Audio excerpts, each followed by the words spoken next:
Yay, you made it to the end. It's our third and final video where we're going to detail the stages of mitosis in much with a much more close eye on the details of what's happening in each stage compared to that previous video.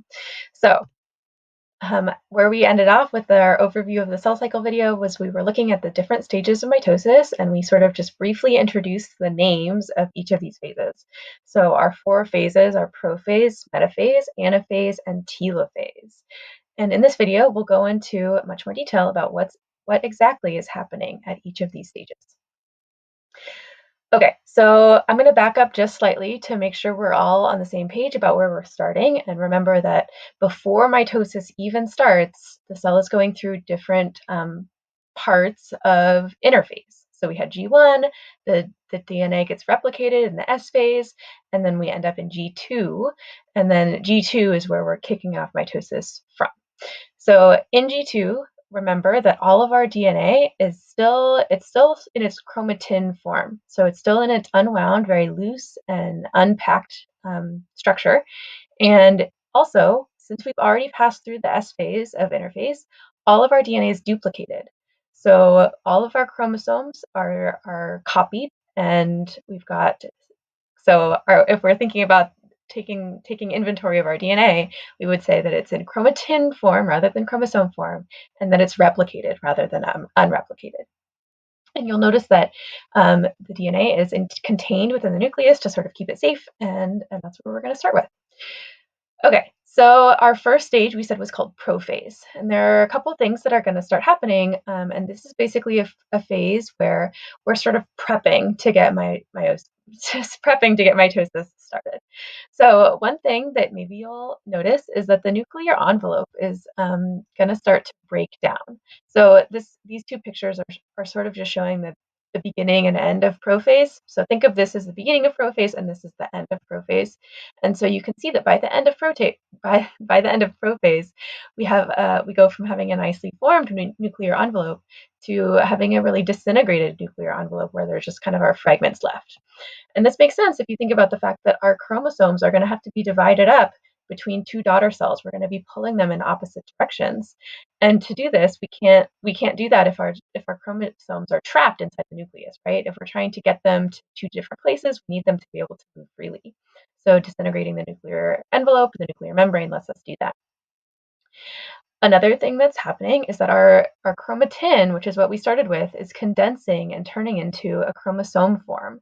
So you can see it's sort of in between here. We are getting sort of the beginning of condensation into chromosomes, and then by the time we get to the end of prophase, we are fully condensed. Our chromatin is fully packaged up. We are at our most compact form for our DNA. And again, this is just going to make it easier for the cells to keep track of where the DNA is going and make sure that all of the chromosomes get to the right place because they're in this compact form.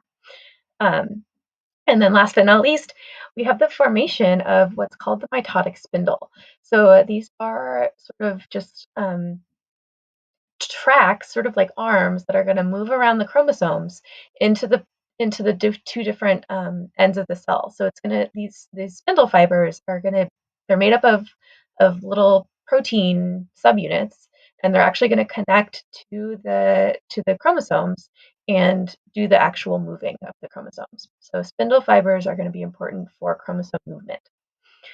So in prophase, we get disintegration of the nuclear envelope.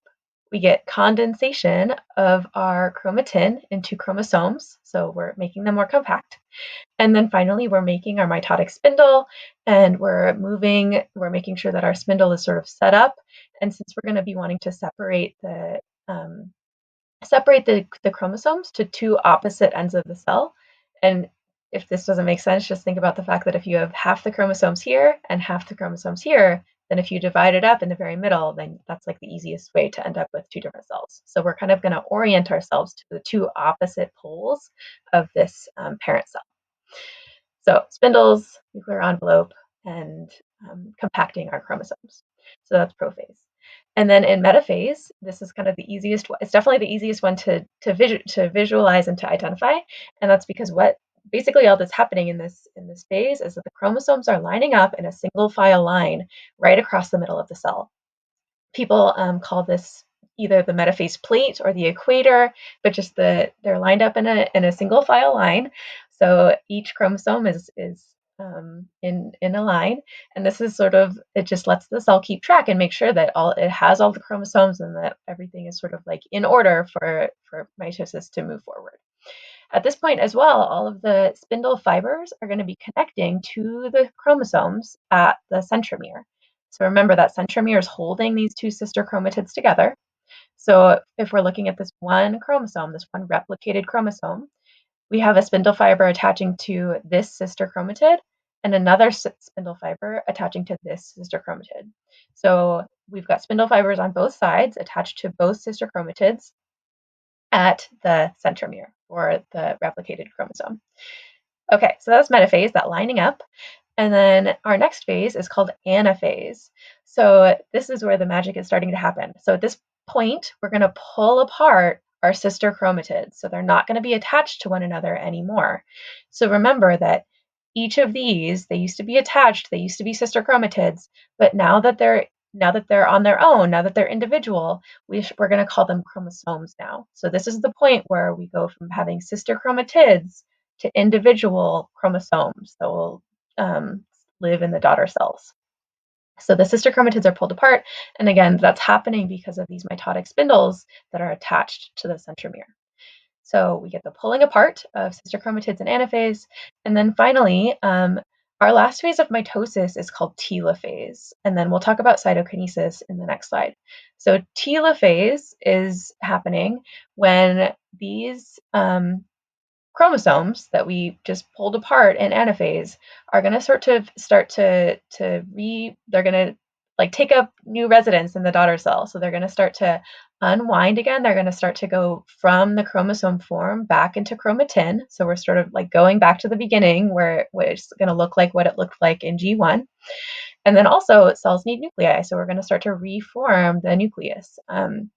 So we're getting a nuclear membrane that's reforming around the DNA in the daughter cell. And then finally, our spindles we don't really need the spindles anymore. So the spindle fibers are going to go away. They're going to just kind of disintegrate.